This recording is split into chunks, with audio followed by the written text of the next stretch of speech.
માતાજી મિત્રો કેમ છો? તો બધા મજામાં જ હશે મેલીમાની દયાથી. તો વાગ્યા છે 12 અને હું બનાવું છું સોજીના ઢોકળા બનાવું છું.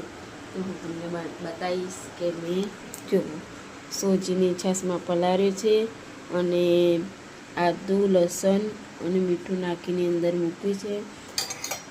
આપણે આમ ફેરવી નાખીશું. છાશ નાખીને ટેસ્ટ મૂક્યો છે, ખીરું કરીને મૂક્યું છે. અત્યારે 5-10 મિનિટ સુધી એને રવા દઈશું, પછી બફાવા મૂકીશું. બફાવા મૂકું પછી હું તમને બતાવું કે કેવા બન્યા. બતાવીશ પણ કે આ રીતે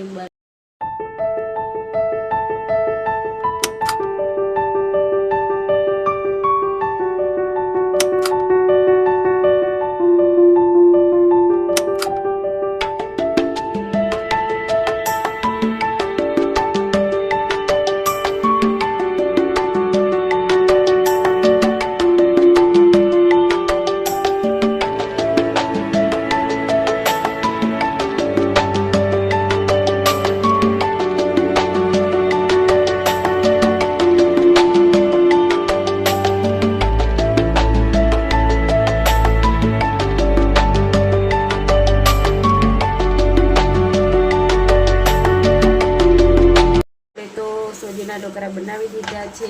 જુઓ, તમારે પણ જમવા હોય તો ચાલો આવી જજો. સોજીના ઢોકળા બનાવ્યા છે. મળીશું. વિડીયો ગમે તો લાઈક કરજો, કમેન્ટ કરજો, શેર કરજો. મળીશું નવા વિડીયોમાં.